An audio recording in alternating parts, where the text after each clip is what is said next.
Hi, and welcome back to Biblical Theology, Exegesis, and Hermeneutics, where meaning is always context-driven. I'm your host, John Strazicich, and today we'll be continuing on in our series here in the book of Amos. Right, and we're continuing here in Divrei Amos. That is the title of this particular book, according to the superscription. And we're going through an exegetical study in the prophecy, poetry, and politics of the prophet Amos. And welcome to this channel, and thank you for all the new subscribers here that have been coming on lately. I do appreciate it, and we do strive here to, when we're interpreting the scripture, we're always trying to make sure that meaning is always context-driven. When we, derive meaning from the text, it has to be coming from the context of the passage in which the words are situated. Okay, then coming into this slide, this is a very important point here. We're looking here at point 2. We covered point 1 last time in this series here, and that was Amos's call for covenantal accountability and his didactic apology for his prophetic activity. That we saw that in verses 1 to 8, and that broke down into the call for covenantal accountability, verses 1 to 2, and then Amos's 7 rhetorical questions and didactic basis for his prophetic activity. We saw that in 3 to 8. So tonight we're looking at Amos's call and summons for foreign witnesses to observe, hear, and testify against the house of Israel with divine announcements of punishments. And this occurs in verses 9 to 15. So we would look at verses 1 to 8 as the first stanza, and this point 2 as the second stanza. And within each of these stanzas here, it would be subdivided into various strophes. And we'll see that in our scansion when we come to it. But we should note that above the strophe level is a stanzaic level. And then above the stanzaic level is the whole poem. And so that shows some hierarchical order then for the elucidation of the text. And then we are we're taking that poetic analysis, and then we're, I am putting down here a structural analysis of how to analyze the text structurally. And so within tonight's work here, we have point A and B here underneath this second point here of Amos's call and summons for foreign witnesses to observe, hear, and testify. Okay, so then the first point here in verses 9 to 12 is the call and summons for foreign witnesses to observe and hear accusations with divine punishments. And then we'll see this here, the instructions for the heralds in verse 9, the general accusation of Yahweh in point 2, and then we have this conclusion of Yahweh's twofold announcements of punishments in verses 11 to 12.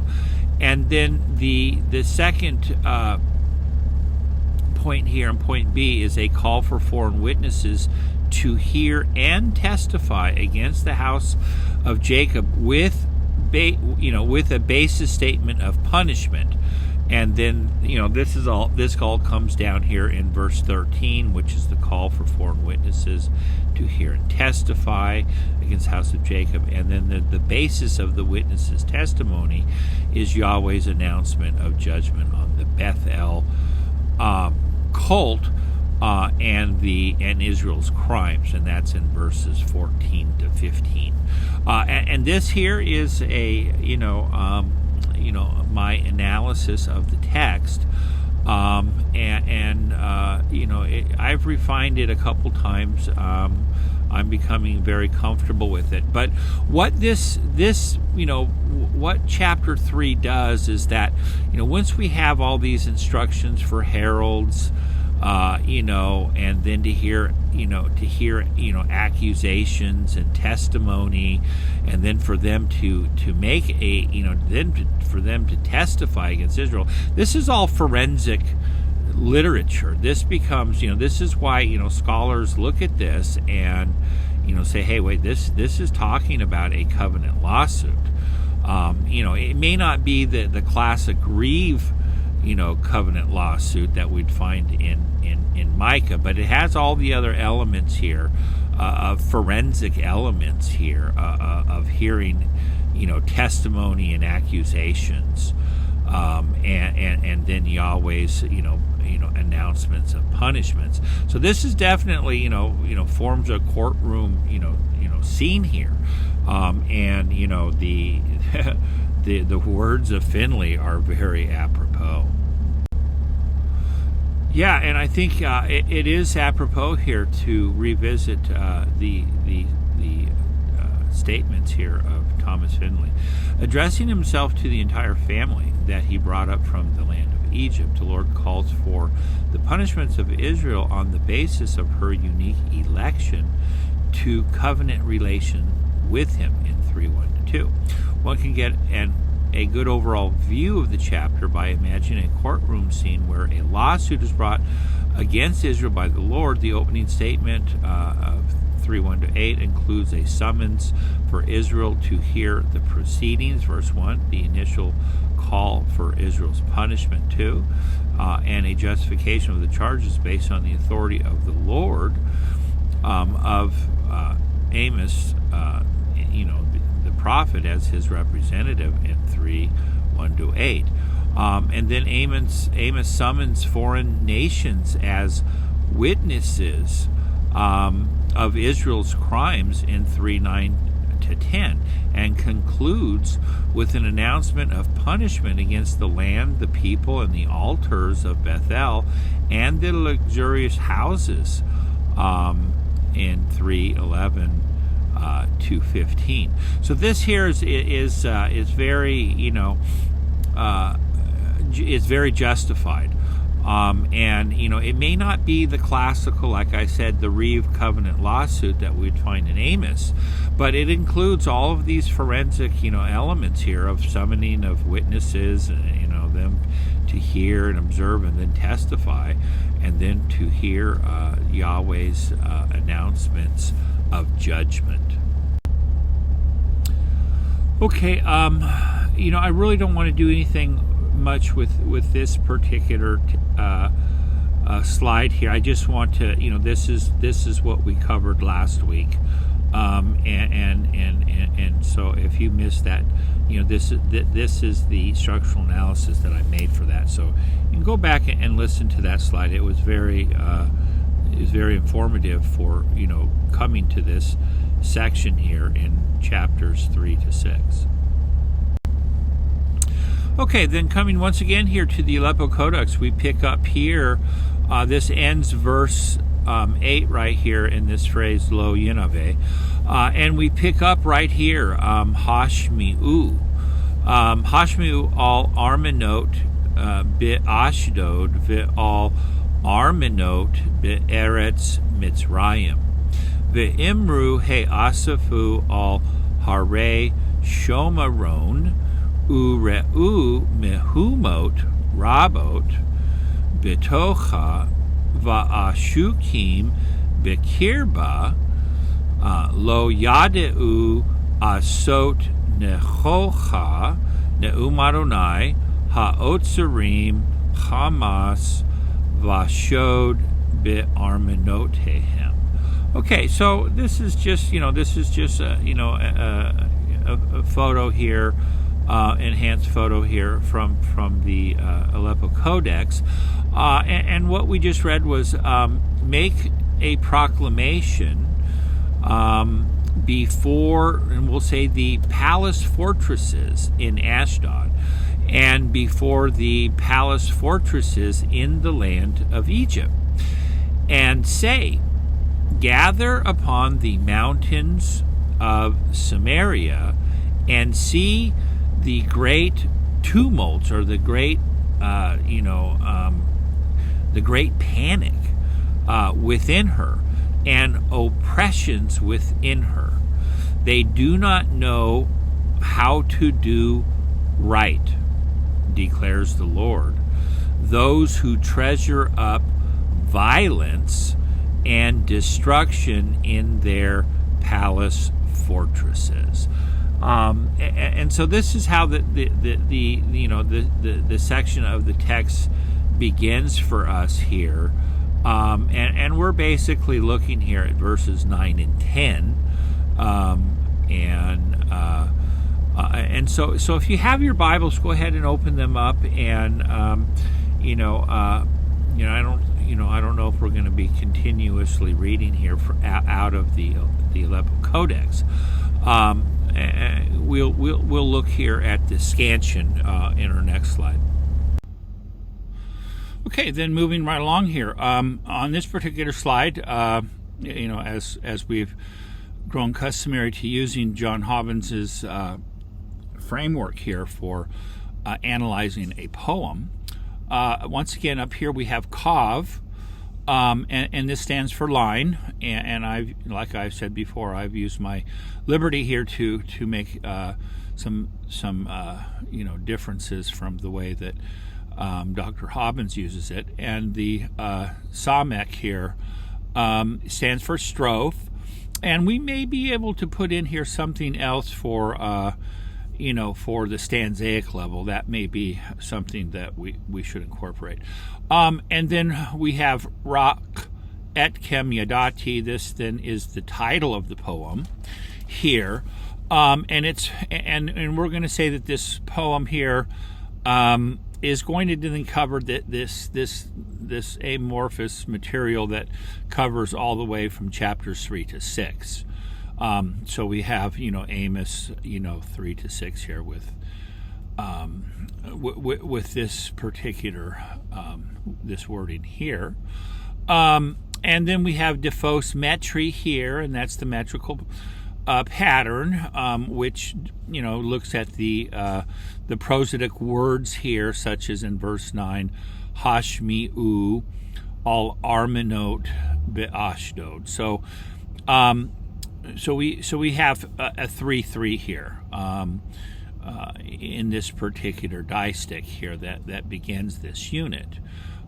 So you can see on each verset we have 3 different words, and so this is what this Dephos metri. And then over here we have the pay for pasuk here for the versification as it's found in the text. So then this is all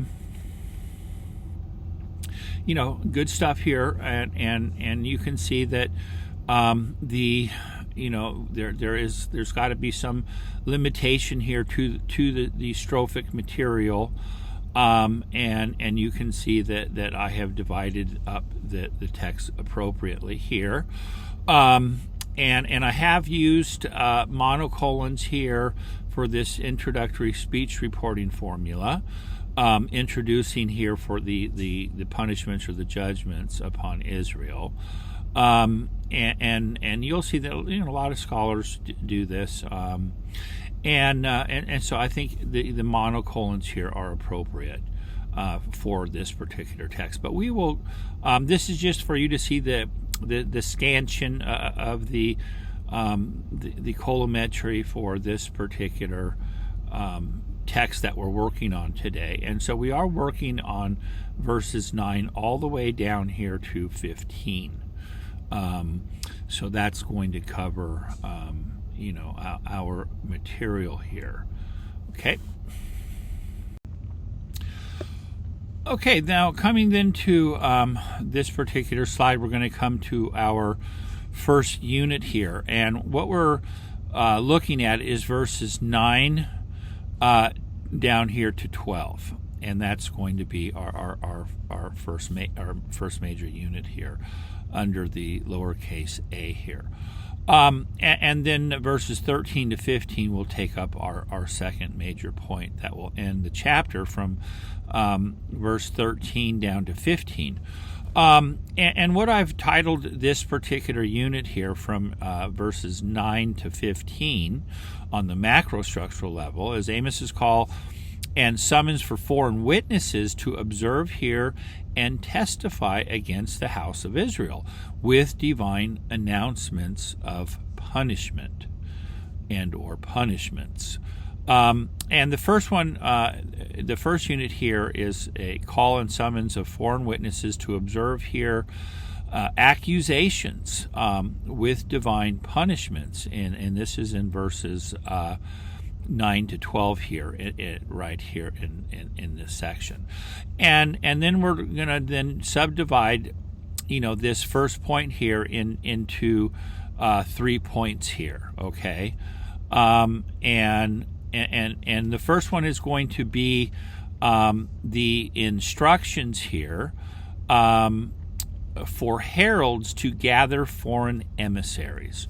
So what Amos is calling for is he's calling for some co-laborers to head out to Ashdod and to Egypt, and to gather foreign emissaries to come to witness what's happening in Samaria, and then they're to hear Yahweh's accusation against the wealthy, and then there's this conclusion of Yahweh's twofold announcements of punishments upon Samaria, and that's going to take place in 11 and 12.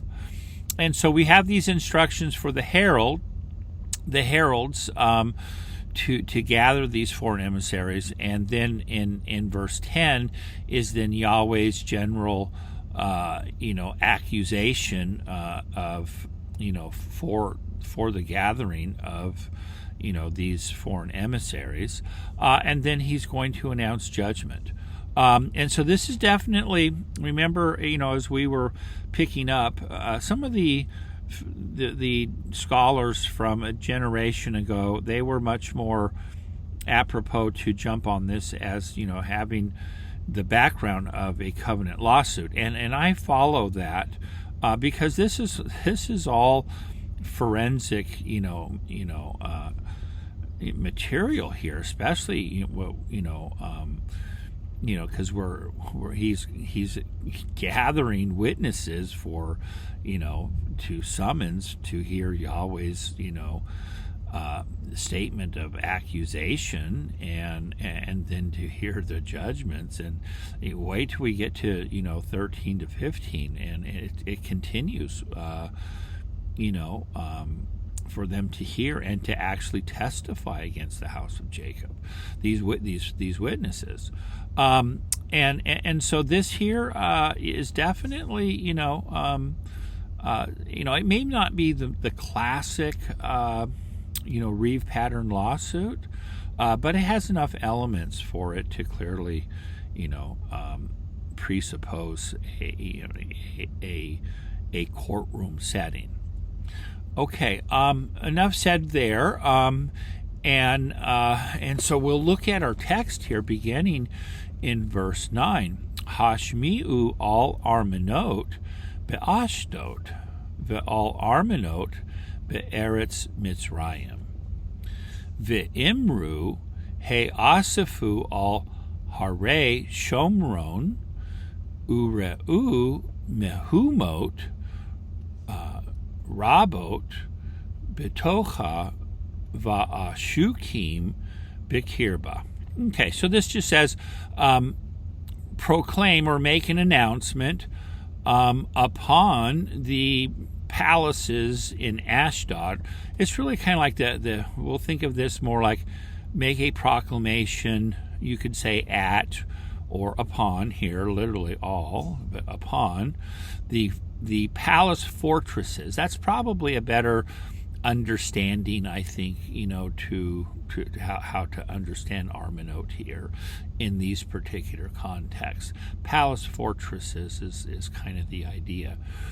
So he's calling. He's saying, proclaim, make a proclamation upon the palace fortresses in Ashdod, and upon the palace fortresses in the land of Egypt, and say, gather. So these heralds are sent out, and they're told to say, gather yourselves upon the mountains of Samaria.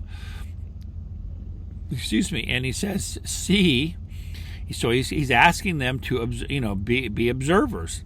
See what great tumults or what great panic is in her midst, and oppressions that are within her.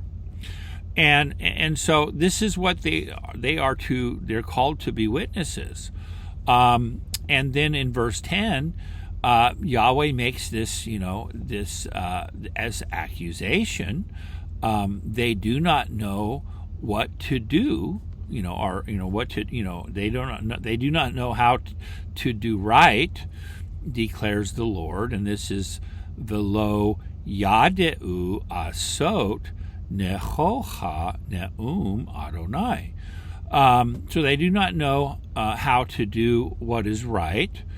And then he, by way of apposition, he says, those who gather violence, Hamas, Vashod, and destruction in their palace fortresses. So that you can see that this armanotehem here, this is a big term here. And so it's accusing the rich that of Samaria, that they're collecting all of their gains from violence and destruction, and all of their their prey items are placed here in their treasured rooms for display in these palace fortresses.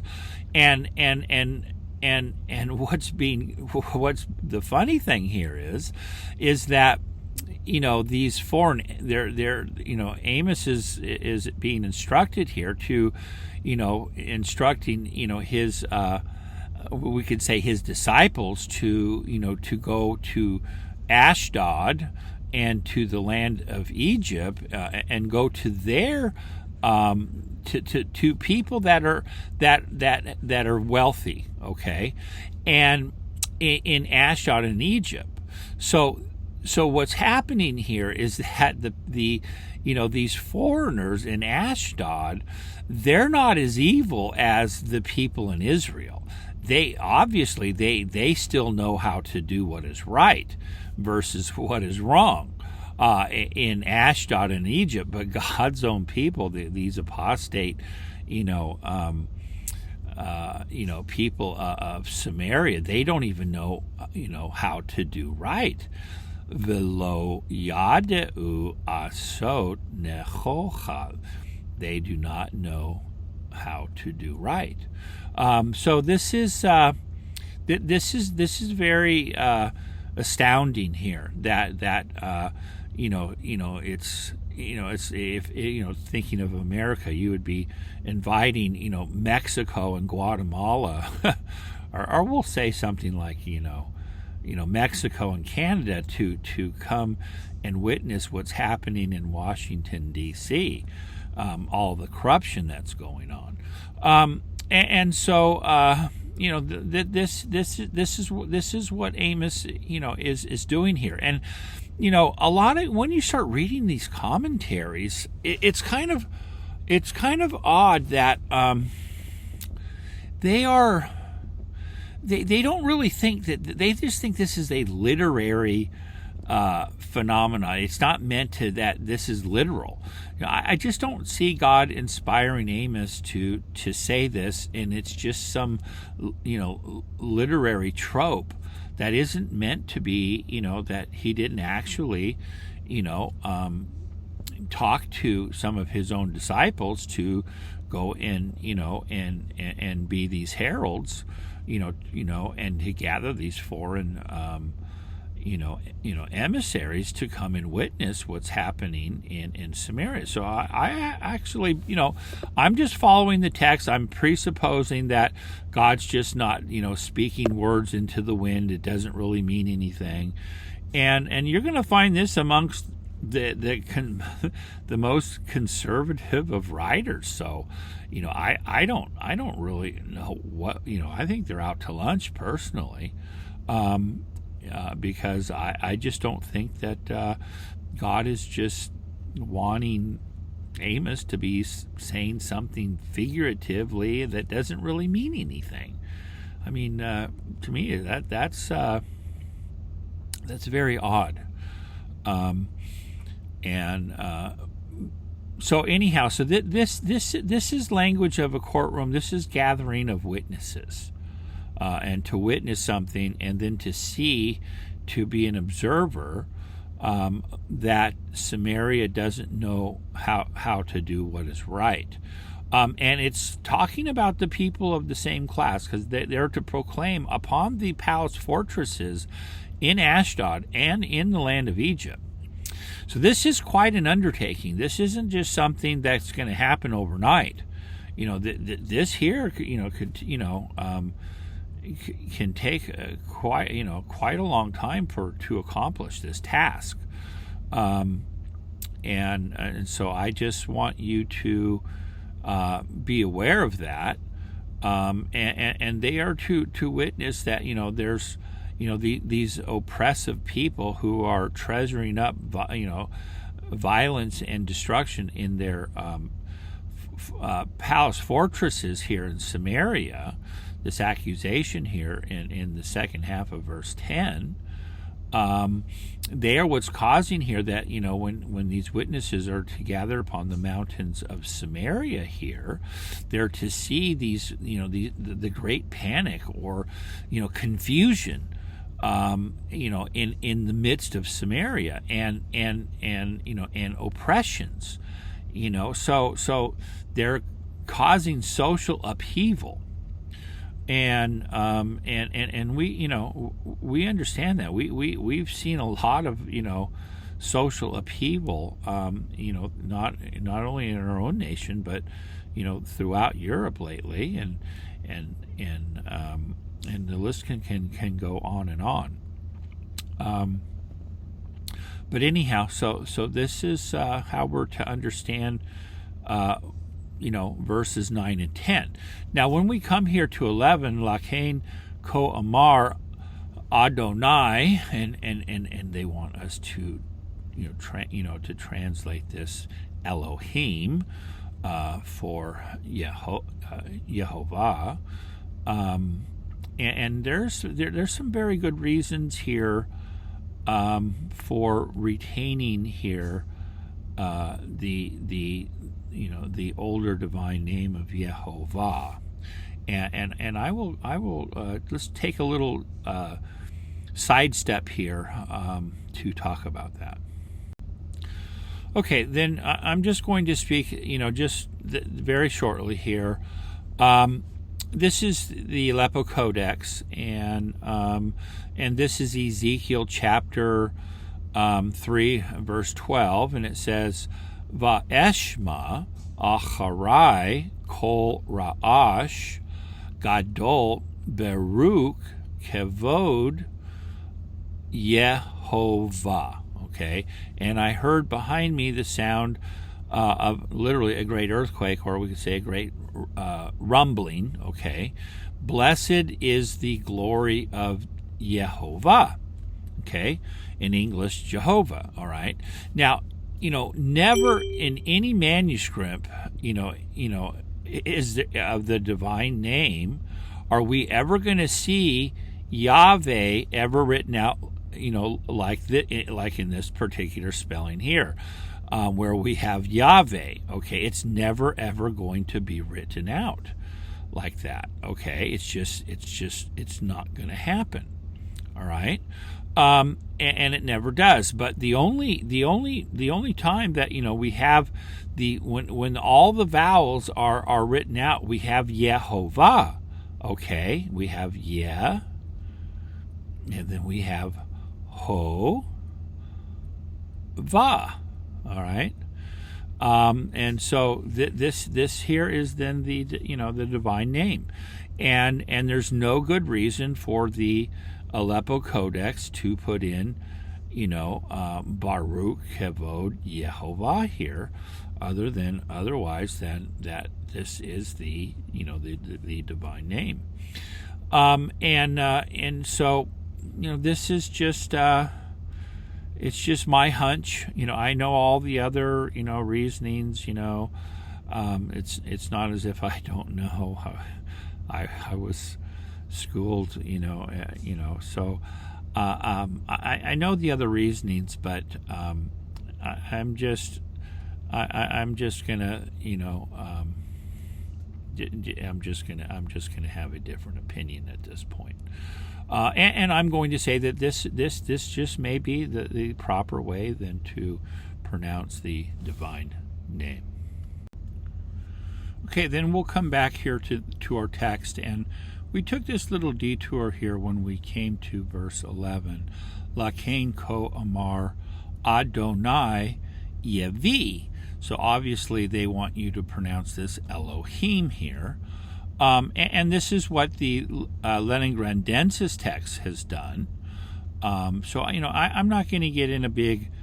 I don't want to get in a big fight about. I'm still going to use the term Yahweh and Yehovah, and I'm just going to mix it up. Whatever comes out. I'm not going to become some big stickler that you have to do it this way. Because the jury's still out on this. I'm just telling you that things settled science sometimes is not so settled in the same way it is within biblical scholarship. Okay. So looking here at this monocolon here, it's basically it functions as introductory speech reporting formula. But with Lakein here, it brings us to a point of summation. Okay, so it's going to make an observation, upon what was just said. About gathering these, a call for these, heralds to go out and to gather foreign emissaries. And then Yahweh makes this, this statement here about how those who are hoarding violence and destruction in their palace fortresses in Samaria do not know how to do what is right. So then we have the therefore here, and it's going to then imply that this is, now we're moving on to the next part of the argument, which is, a call for these, this twofold judgment. Okay. And so this judgment then comes in the form of, it says, Zar u Seviv Haaretz, and this is an enemy, okay, and literally an enemy that besieges, okay, and that is round about the land. So then this is basically talking about there's going to be an invasion, okay, and it says that this particular enemy here, and he will bring down your strength from you, and your palace fortresses, okay, will be plundered. All right, and so this is I divided these off here, because because verse 13 then begins with Ko Amar Adonai again, so we have these two, introductory speech reporting formula, and but these 11 and 12 both are reporting concerning two punishments that are coming, and this is what I have down here in point 3, conclusion, Yahweh's twofold announcements of punishments. And there's a general announcement of an invading nation, okay, and destruction of Samaria. And then when we come here then to verse 12 here, well, then this is going to be, quite an amazing, few lines here, and this here is very, very devastating. I put down here a devastating graphic comparative simile of salvaging Samaria's survivors. Okay, Ka'asher Yatzil Haroe Mipi Ha'ari. Okay, so just as the shepherd snatches away from the mouth of the lion, okay, 2 legs or a piece of an ear, thus the sons of Israel shall be delivered who dwell in Samaria, with a piece or with a corner of a couch. And this this here is very difficult here, how we are going to then translate this, and generally nobody really knows. We're just going to say some Damascus cloth of a couch, or a piece of a torn cloth of a couch. Okay, so here's the simile, and this is very graphic. So we have this shepherd, and a lion is devouring this particular sheep, and so he's in a tug of war with this lion over what's left over from this lion trying to taking away this lamb and killing it and eating it. So he's managed to get 2 legs or a piece of an ear. Okay, so then it could be compared to that, that the inhabitants of Samaria, they're only going to make it out with a piece of a piece or a side of a couch, and we'll just say a torn cloth of tapestry, some tapestry of a couch. So that's all they're just going to make it out, just grabbing whatever they can, and then they can't even take out the whole thing. It's only in pieces.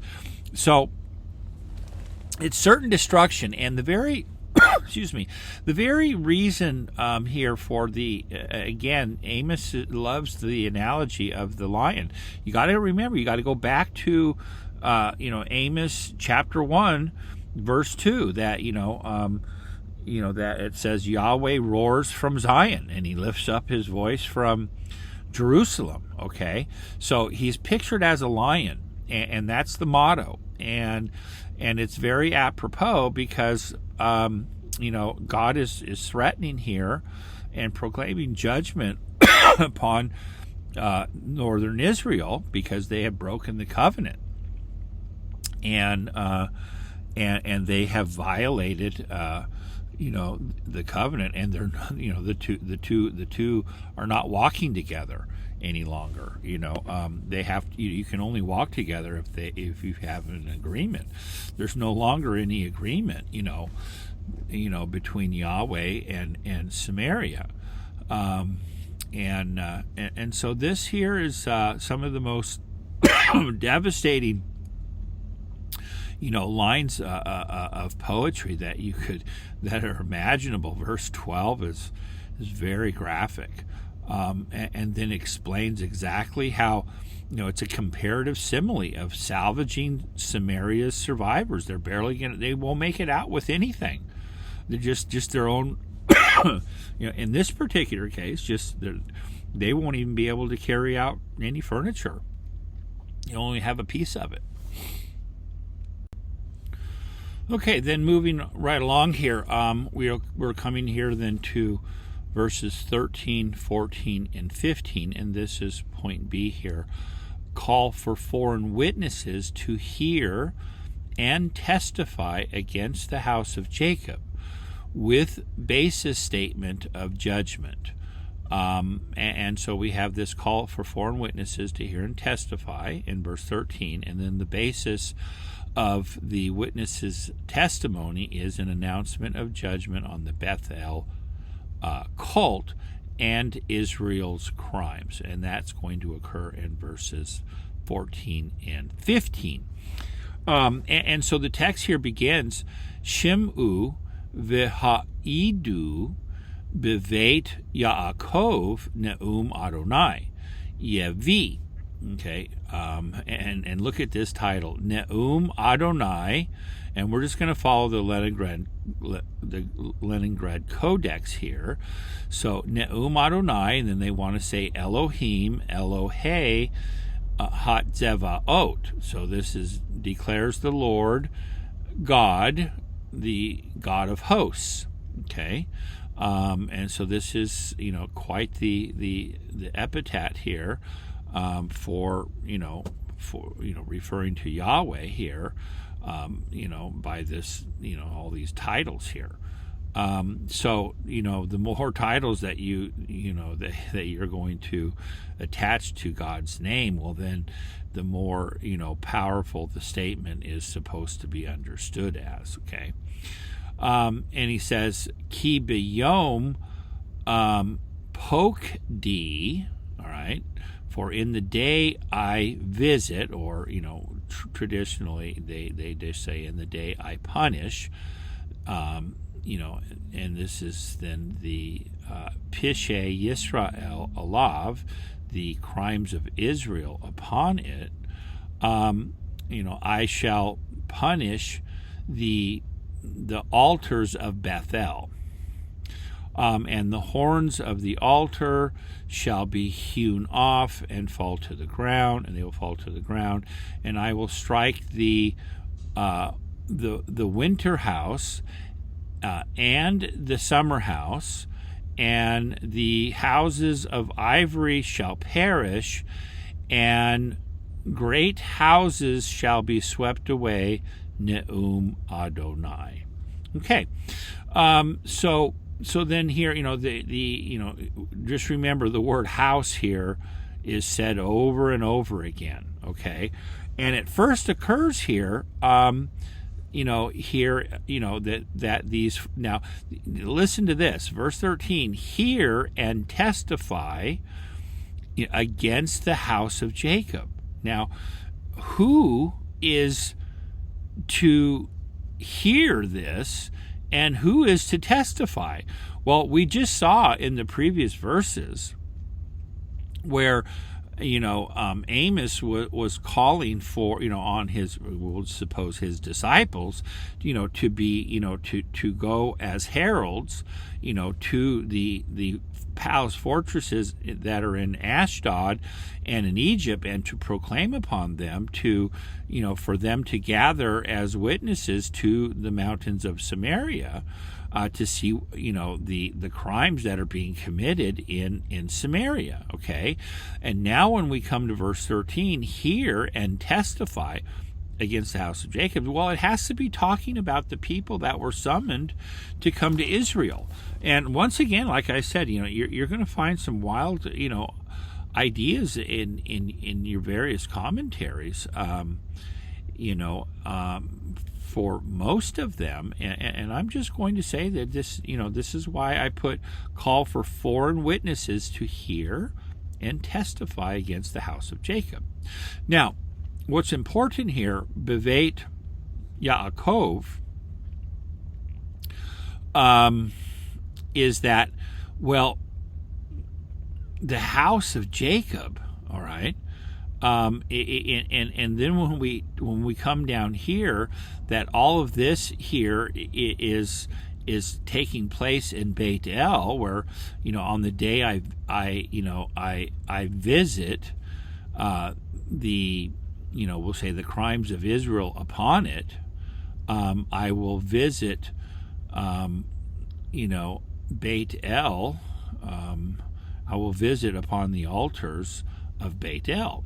So it's inferring. I know I use the word visit, but I will punish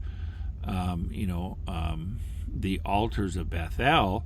Well, this word pakad here, the general idea is to visit. So you're either going to visit something with good intentions, or you're going to visit something with bad intentions. Context determines it.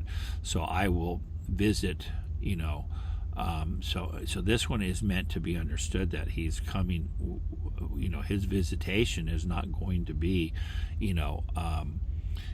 something that is going to be enjoyable here. So this is why we, the translations are going to say, in the day I punish, in the day I punish the transgressions of Israel upon it, I shall also punish the altars of Bethel. Excuse me. So this is probably, how most of your translations are going to translate this. Now, what's important here about verse 14 is that some of this phraseology is going to come, straight out of Exodus chapter 32. Okay, and that's important, and we're going to look at that right now.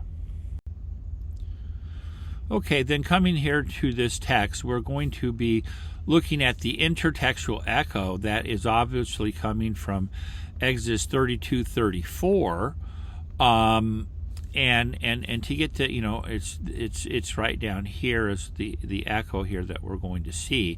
But I'll just translate here, going from verse 30. And it came about on the next day, Moses said to the people, "You have sinned a great sin. Now I shall go up to Yahweh, perhaps I shall make atonement on behalf of your sin." And Moses returned to Yahweh, and he said, this people has sinned a great sin, and they have made for themselves gods of gold. Now, if you will forgive their sin, or if not, blot me out of your book that you have written. And Yahweh said to Moses, "Whoever has sinned against me, I shall blot him from my book. Now go and lead the people to which I have spoken to you. Behold, my angel shall go before you in the day I visit." Okay, uvayom pokdi, in the day I visit. Upakadti, I shall also visit their sin upon them. And Yahweh smote the people because they made the calf that Aaron had made. Okay, so then this is exactly what's going on here in our text. Because remember, this text here in 1 Kings 12:28 is, talking about Jeroboam, that he set up when the kingdom split after Solomon, that he made these, the two calves, and he put one, and he set one in Beit El, okay, in Beit El, and the other he put in Dan. So this is whatever Aaron did, at the foot here of Mount Sinai, when Moses had gone up after God had spoken to them the 10 Commandments, and he delayed for 40 days. Well, then, they all were getting restless, and so they made these gods, and Aaron threw it in the fire, and out came these golden calves. That's at least that's the story he told Moses.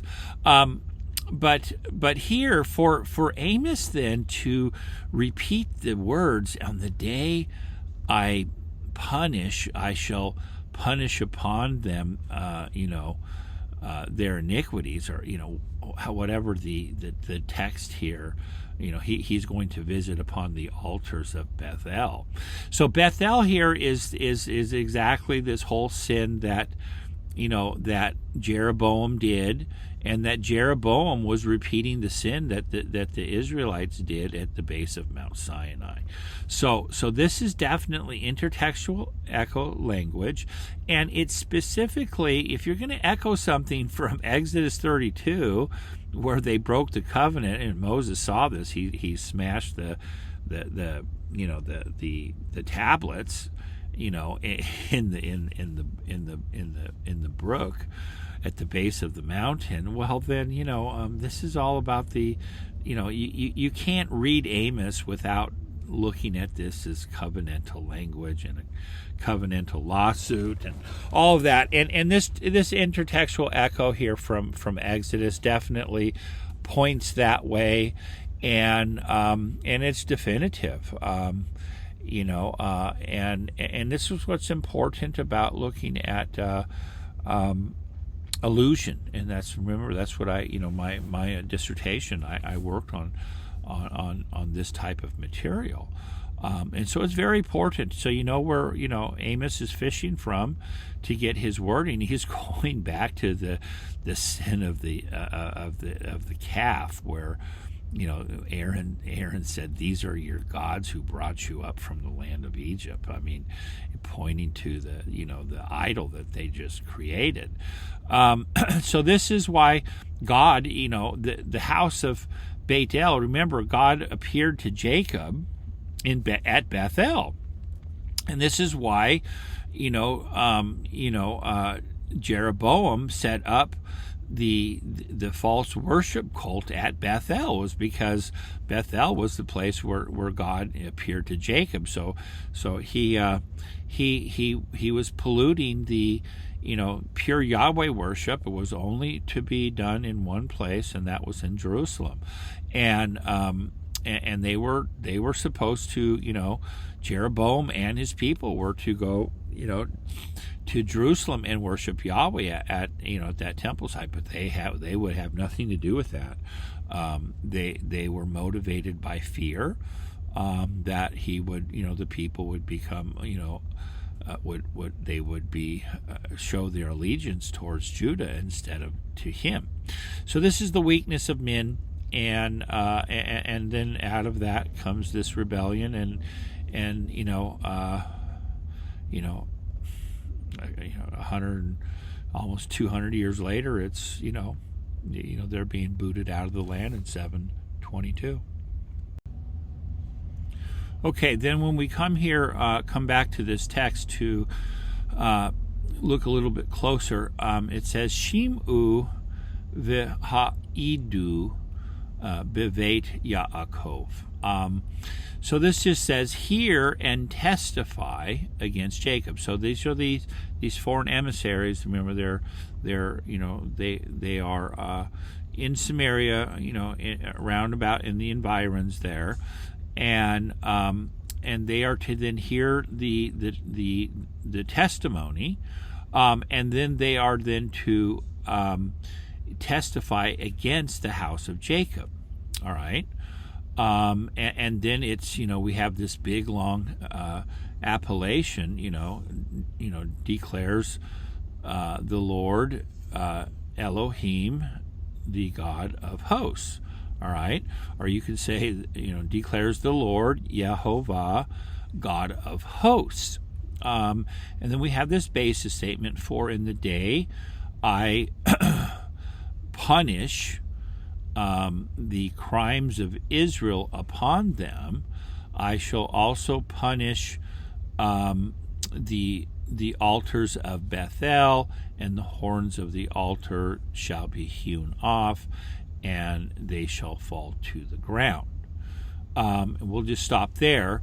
But to just remember that if we come back here then to, this is Deuteronomy chapter 31, we're going to hear some of this language here concerning this covenant lawsuit, and the text says, Hak hilu, so that means to gather unto me all of the elders of your tribes and your officers, and I shall speak in their ears these words, and I shall testify to the heavens and earth against them.